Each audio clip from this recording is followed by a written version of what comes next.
So here I am actually on I-95, the first time in a long time, in Lil Blue II.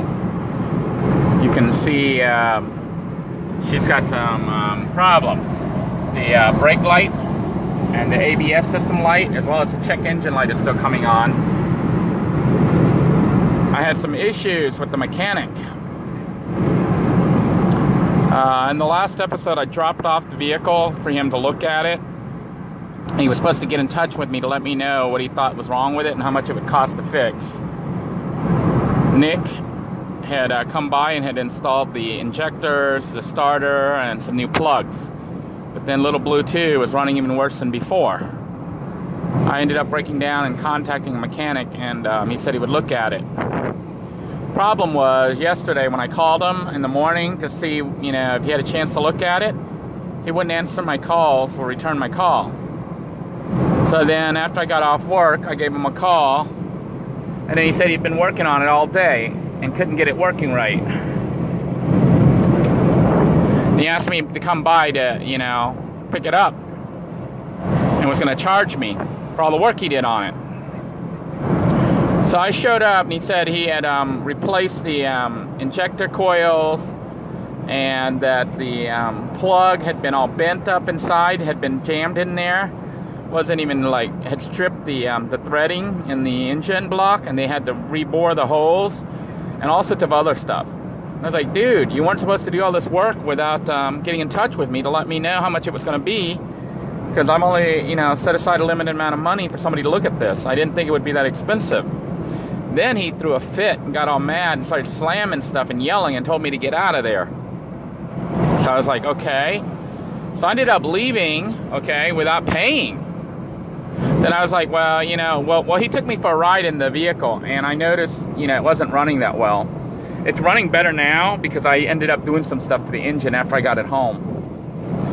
But basically, it was still misfiring and couldn't get above 45 miles per hour.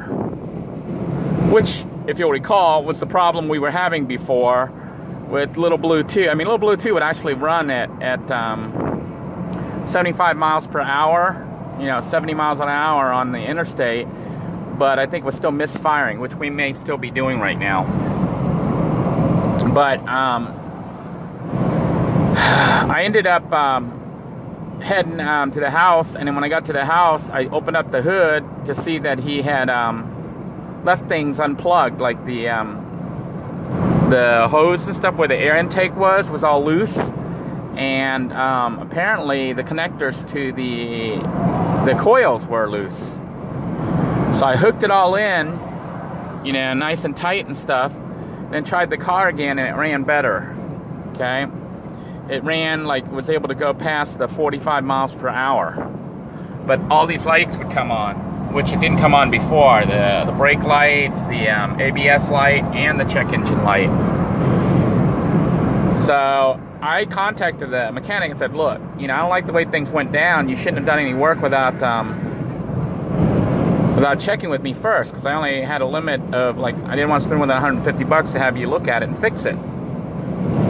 Well, he didn't reply or whatever, but I went ahead and cut him a check, because he did buy the parts. He bought and he did something else that he shouldn't have done. He said he reprogrammed the computer. I had both computers in here, the one that Charles sent and the original. He said he hooked up the computer and it was totally blank. There was no VIN, no nothing in it. So he paid to have it reprogrammed and was going to bill me for that. Dude, the stuff was all programmed already and it was working fine. What the problem was when we changed out the injector and the plugs, that's when it started not running so well. Well, anyhow, it was a big ugly fight. He said, don't you come back here and don't you refer anyone. So I would definitely not refer anyone to, the mechanic doesn't even really work there, but it's Affordable Motors in Melbourne.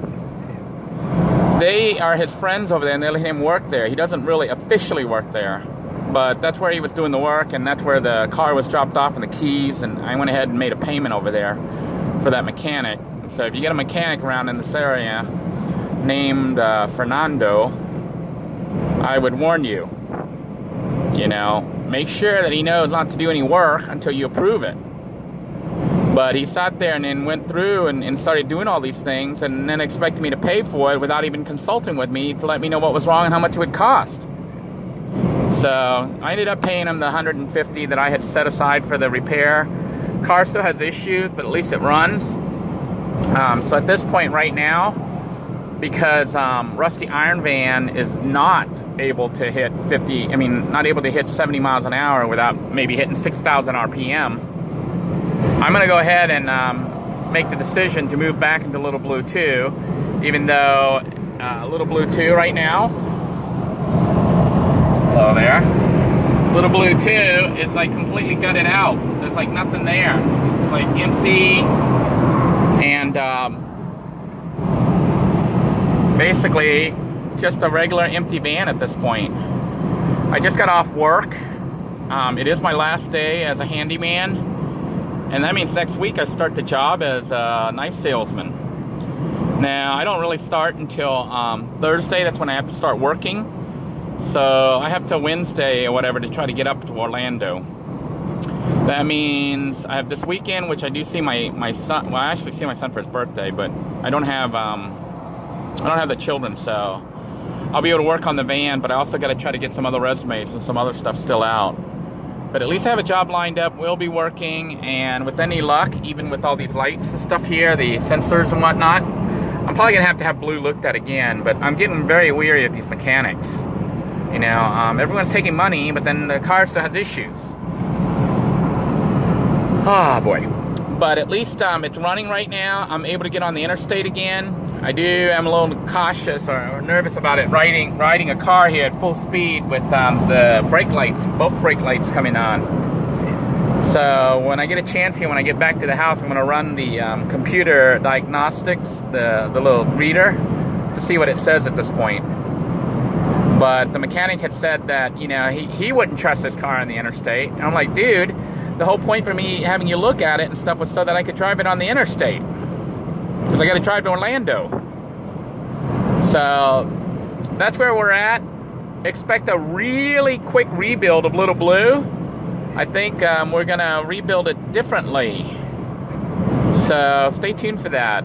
Lil Blue II is gone. We're going to go ahead and turn Lil Blue into Lil Blue III. So check that out.